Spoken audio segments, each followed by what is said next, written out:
Justo al sur de Chicago hay una enorme cantera de roca tan grande que puede verse desde el espacio exterior. Con 1,5 millas de ancho y casi 500 pies de profundidad, esta es una de las excavaciones más importantes de su tipo en la Tierra.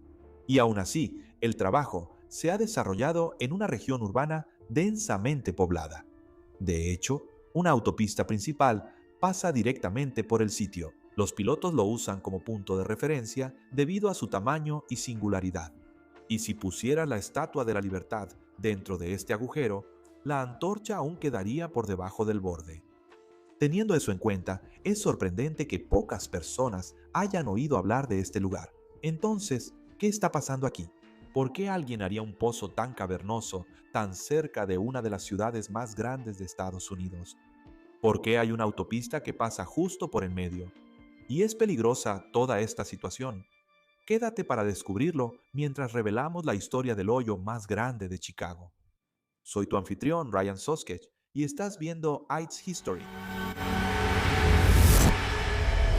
Esta historia comienza hace más de 2 siglos con el nacimiento de Gordon Hubbard. Según la mayoría de las fuentes, Hubbard era un adolescente incansable de Nueva Inglaterra que odiaba la escuela, se saltaba las clases y provenía de una familia que alguna vez fue acomodada, pero que había perdido su fortuna y se mudó a Montreal en busca de estabilidad. Desafortunadamente, al llegar a Canadá, resultó que el padre de Gordon, el sostén de la familia, no pudo ejercer la abogacía allí, y con esa revelación, la poca estabilidad que le quedaba a la familia desapareció casi de inmediato. Teniendo eso en cuenta, Gordon decidió no seguir los pasos de su padre. Más bien, persiguió una vida de aventura. Ante la oposición inicial de amigos y familiares, se abrió camino en el comercio de pieles, uniéndose a la American Fur Company en 1818 por un agotador contrato de 5 años, por solo $120 al año, lo que equivale aproximadamente a un salario bajo de 5 cifras hoy en día. Aún así, cualquiera de Chicago probablemente sabe que este tipo ahora tiene una calle con su nombre. Así que logró hacer cosas increíbles a pesar de sus humildes comienzos. Verás, la decisión de aceptar ese trabajo lo llevó a la frontera salvaje de los Grandes Lagos y, finalmente, hacia la región que se convirtió en Chicago. Al llegar, rápidamente estableció conexiones con otros personajes fundadores como John Quincy, relaciones que terminarían moldeando tanto su futuro como el de la ciudad. En las décadas que siguieron, Chicago creció. Hubbard acumuló riqueza, poder político y enormes extensiones de tierra. Y parte de esto se debió, según se dice, a su sólida reputación entre la población nativa americana. Permítanme explicar. Además de comerciar con los nativos, demostró ser un aliado para algunas tribus influyentes. Según se informa, en una ocasión caminó alrededor de 120 kilómetros hasta el pueblo de Danville para advertir a una tribu sobre una incursión inminente, lo cual sin duda fue un gesto de valentía. Así que, a medida que esos lazos se fortalecieron, eventualmente le dieron el apodo de Swiftwalker y finalmente fue adoptado por una tribu. A partir de ese momento, se casó con su primera esposa, una mujer nativa americana, y fortaleció aún más las alianzas, las relaciones comerciales y los lazos culturales entre las comunidades. Al final, estas relaciones le ayudaron a asegurar varias parcelas de tierra, una de ellas de aproximadamente 160 acres, llamada Thornton, Illinois. Lo importante aquí es que Hubbard intentó convertir ese terreno en una cantera de roca. Esto fue una jugada brillante en teoría, ya que él veía lo que se avecinaba. Él sabía que con la expansión hacia el oeste, Chicago se convertiría en un importante cruce de caminos de América y finalmente en una ciudad global por derecho propio, y que durante toda esa transformación la piedra caliza jugaría un papel fundamental. Sin embargo, desafortunadamente se adelantó a su tiempo. El auge de la piedra caliza aún no había ocurrido, y la tecnología industrial necesaria para extraer roca a la escala que él imaginaba no estaba perfeccionada. Por lo tanto, este fundador de Chicago siguió adelante hacia nuevos horizontes, pero poco sabía él que, en muchos sentidos, Chicago surgiría de un agujero en la tierra que alguna vez poseyó. Para la década de 1870, Hubbard se había vuelto tan rico que expandió su imperio a otras industrias, y fue alrededor de esta época cuando su destino se volvió un poco más sombrío. Por ejemplo, compró una participación en un barco de vapor que fue embestido por una goleta y se hundió en 1860 frente a la costa de lo que hoy es Winnetka, Illinois. Como dato curioso, ese naufragio fue redescubierto en 1989 con más de 130 artefactos aún a bordo. Además de eso, Hobart también invirtió en una compañía de seguros, una empresa que no pudo haber llegado en peor momento, ya que poco después el incendio de Chicago redujo la ciudad a un montón de escombros, y las reclamaciones resultantes casi lo dejaron en bancarrota. El incendio también consumió la única copia de su autobiografía, un manuscrito de 800 páginas, así que muchos de los detalles de su vida posterior y los orígenes de esta historia se perdieron para siempre. Al final, la salud de Hubbard comenzó a deteriorarse en la década de 1880 y los relatos de lo que pasó fueron desgarradores. Por lo tanto, solo puedo esperar que cuando falleció el 14 de septiembre de 1886 y fue sepultado en el cementerio de Grayson, estuviera en paz. Aunque no creo que ese haya sido el caso, y lo digo con el mayor de los respetos. Considerando el peso industrial que tuvo este fundador, probablemente se estaba revolcando en su tumba una década después, ya que, de hecho, el crecimiento de Chicago explotó. Los ferrocarriles lo cambiaron todo, y la cantera de piedra caliza que él alguna vez imaginó finalmente estaba a punto de generar el tipo de fortuna que incluso un rey envidiaría. La verdadera transformación de la cantera comenzó alrededor de 1900, cuando el equipo impulsado por vapor y la expansión de las conexiones ferroviarias de repente hicieron posible extraer y transportar enormes cantidades de roca. Hasta este momento, pequeñas operaciones todavía intentaban extraer lo que podían de la zona. Entra el coronel Jefferson Hotchkiss con su Brownwell Improvement Company, una fuerza importante en la minería del siglo XX que comenzó a comprar las diversas propiedades de los terrenos circundantes para consolidarlas. Mientras tanto, Chicago estaba en auge, convirtiéndose en una de las ciudades industriales más importantes de Estados Unidos y necesitaba desesperadamente piedra caliza para todo. Así que, entre la intensa demanda y la consolidación corporativa, es seguro decir que aquí es donde la operación entró en una nueva era, pasando a la producción industrial. A finales de la década de 1910, esta propiedad adquirida se convirtió en una potencia industrial moderna, expandiendo aún más las operaciones, abriendo nuevas secciones de cantera y conectándolas con túneles subterráneos para permitir que la piedra se moviera de manera más eficiente por todo el sitio. Esta modernización transformó un mosaico de pequeñas excavaciones en una operación industrial, preparando el escenario para la inmensa escala de extracción que más tarde abastecería el crecimiento explosivo de Chicago. Y fue también alrededor de esta época cuando las características físicas del área comenzaron a cambiar, ya que el Medio Oeste ahora tenía ya a su principal productor de piedra. Aunque para la época de la Gran Depresión la construcción a nivel nacional se desaceleró, las operaciones aquí no se detuvieron. Los proyectos de obras públicas y los programas de infraestructura aún requerían agregados, manteniendo la demanda de piedra caliza viva incluso en tiempos económicos difíciles. Y sorprendentemente, las limitaciones de la época también obligaron a innovar, ayudando a los operadores a mantener la producción a pesar de las fluctuaciones del mercado. Para finales de la década de 1930, el sitio ya comenzaba a ser visualmente impactante desde arriba, una cicatriz industrial geométrica cerca de lo que eventualmente se convertiría en una ruta de transporte. Si damos un salto hasta la Segunda Guerra Mundial, el sitio experimentó otra ola de crecimiento.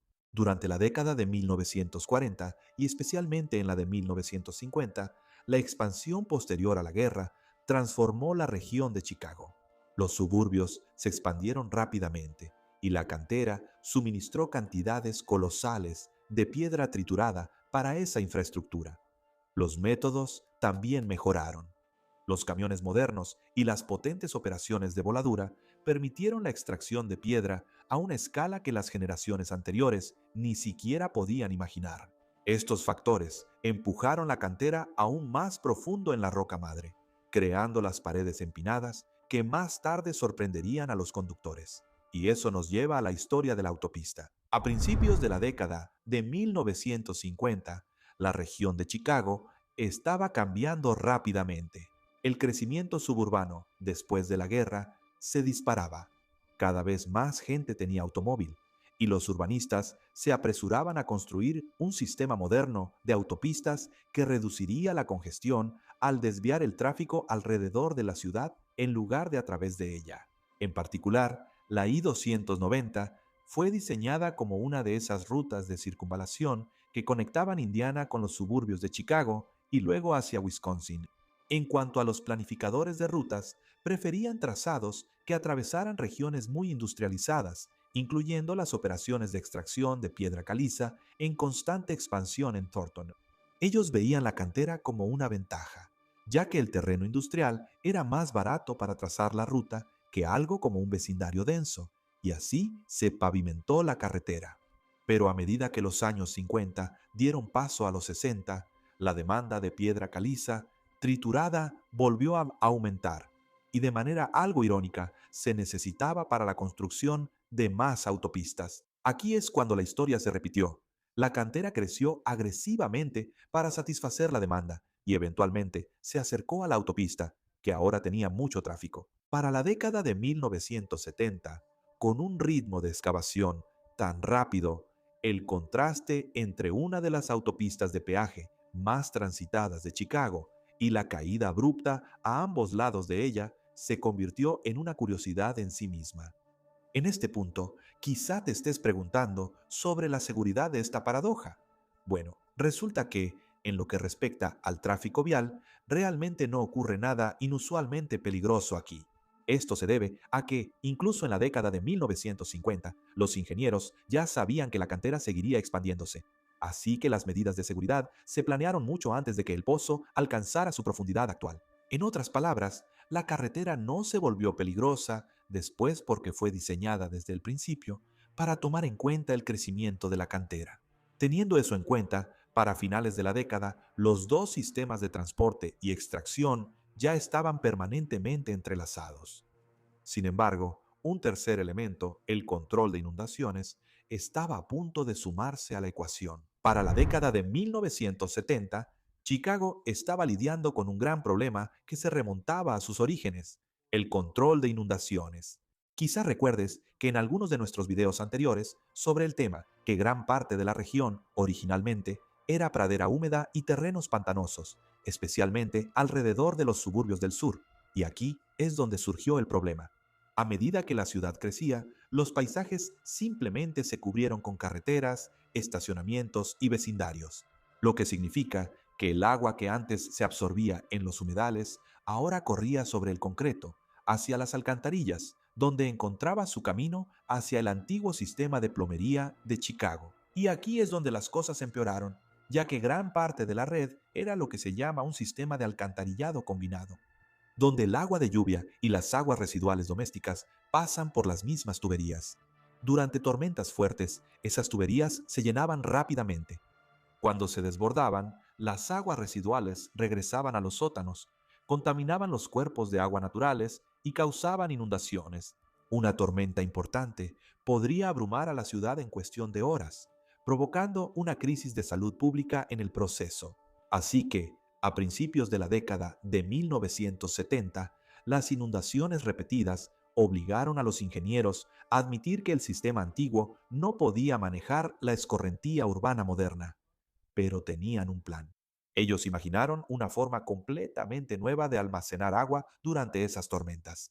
Esto nos lleva a uno de los proyectos de ingeniería civil más grandes en la historia de Estados Unidos, el Plan de Túneles y Reservorios, comúnmente llamado el Proyecto del Túnel Profundo. La idea era audaz: cavar túneles enormes a gran profundidad bajo tierra para almacenar aguas pluviales y aguas residuales, previniendo temporalmente cualquier desbordamiento. Chicago actuó. Los equipos comenzaron a excavar millas de túneles profundos a través de la roca madre, a cientos de pies bajo la ciudad. Puedes pensar en los túneles mismos como reservorios. En lugar de inundar las calles, el exceso de agua caería en ellos hasta que una planta de tratamiento pudiera procesar la carga. Pero aunque los túneles ayudaron, no fueron suficientes. necesitaban enormes depósitos de almacenamiento. Entra en escena la cantera Thornton, que era esencialmente un reservorio ya hecho. En lugar de excavar un nuevo depósito, lo cual podría haber costado miles de millones, simplemente podían reutilizar parte de la propia cantera. Al conectar la cantera a la red de túneles profundos, el agua de lluvia podía desviarse hacia el enorme pozo de piedra caliza durante lluvias extremas. Incluso podrías decir que la cantera funcionaba como un enorme balde de emergencia bajo un techo con goteras. A medida que el proyecto se desarrolló durante los años 80, 92.000 Thornton se convirtió en una pieza clave de una red mucho más amplia. Déjame explicarte cómo funciona. Primero, durante lluvias intensas, los sistemas de alcantarillado combinados comienzan a sobrecargarse. Luego, el exceso de agua se desvía hacia los túneles subterráneos profundos, donde se transporta a través de varias partes de la región de Chicago e incluso hasta los suburbios. La última medida de seguridad ocurre cuando los túneles se llenan a su máxima capacidad y el agua se envía al vasto sistema de reservorios, lugares como Thornton. Finalmente, después de la tormenta, las bombas mueven lentamente el agua de regreso a las plantas de tratamiento, donde puede ser limpiada y luego liberada de manera segura. Los túneles se extienden por decenas de millas, conectando comunidades a lo largo del condado de Cook y más allá, y son una gran válvula de escape para toda el área metropolitana. El resultado de esto fue tan exitoso que a principios de los años 2000 los ingenieros ampliaron aún más el papel de Thornton. Estos impresionantes proyectos de construcción excavaron secciones adicionales e instalaron estructuras de control, convirtiendo parte del complejo en uno de los reservorios de aguas pluviales más grandes del mundo. Para 2015, Thornton Reservoir entró oficialmente en funcionamiento como un componente principal del proyecto Deep Tunnel y su escala era impresionante. Es capaz de almacenar más de 7.000 millones de galones de agua en un área lo suficientemente grande como para albergar 6 Soldier Fields. Ahora es aquí donde necesitamos abordar una pregunta obvia. Si aquí se almacenan miles de millones de galones de aguas pluviales y aguas residuales, ¿por qué no huele toda el área a alcantarilla? La respuesta está en la ingeniería. Recuerda, el depósito no está almacenando las aguas residuales aquí de manera indefinida. Funciona como un depósito temporal durante tormentas importantes, capturando el desbordamiento que de otra manera inundaría las calles y los sótanos. Además, gran parte de lo que termina aquí está muy diluido. Aún así, partes del depósito utilizan métodos de aireación y mezcla para mantener el agua oxigenada y en movimiento. El objetivo es prevenir el estancamiento, reducir los olores y mejorar la calidad del agua tanto como sea posible antes de que sea bombeada de regreso al centro de tratamiento. Y así, este antiguo pozo industrial ha demostrado su valor, ayudando primero a construir la propia Chicago, pero luego a protegerla de sus propios desechos. También cabe señalar aquí que, en su desarrollo, se han descubierto algunos hechos asombrosos sobre la historia de la Tierra. Por ejemplo, hace unos 440 millones de años, toda esta región se encontraba cerca del Ecuador y estaba cubierta por un mar tropical cálido y poco profundo. Así es, lo que hoy es un suburbio de Chicago, alguna vez fue un próspero ecosistema de arrecife de coral lleno de vida marina antigua, incluyendo a un pariente gigante y antiguo del calamar, una criatura que se estima medía entre 3 y 4.5 metros de largo. Este depredador, con forma de torpedo, cazaba en el mar tropical, usando sus tentáculos para atrapar a sus presas y un pico poderoso para triturar a quienes capturaba. Así que no sé tú, pero como alguien que creció en Chicago, tengo que admitirlo. Me sorprendió bastante enterarme de que la tierra bajo el lugar que alguna vez llamé hogar fue un océano tropical. Especialmente porque, ya sabes, seamos sinceros, Chicago es prácticamente lo más opuesto a ese tipo de ambiente que te puedas imaginar. Finalmente, los científicos también descubrieron aquí algo que literalmente vino del espacio exterior. En la década de 1990, los investigadores identificaron evidencia de una antigua estructura de impacto. El objeto en sí probablemente se formó hace más de 4.000 millones de años, antes de desprenderse de su origen y eventualmente chocar con la Tierra. Ese impacto ocurrió hace aproximadamente 430 millones de años, cuando la región todavía era un mar tropical. El impacto creó un cráter bajo el agua, alterando el entorno del arrecife y esparciendo escombros por el fondo marino. Así que todo esto es para decir que esta tierra siempre ha sido interesante, mucho antes de que la carretera cruzara esta cicatriz parecida a un gran cañón. Desde el impacto de un meteorito hasta la gestión de aguas residuales, esa es la historia del agujero más grande de Chicago. Realmente espero que te guste el programa, y si quieres más episodios como este, por favor házmelo saber haciendo clic en el botón para suscribirte. De lo contrario, hasta la próxima, soy Ryan Soskesh y me despido.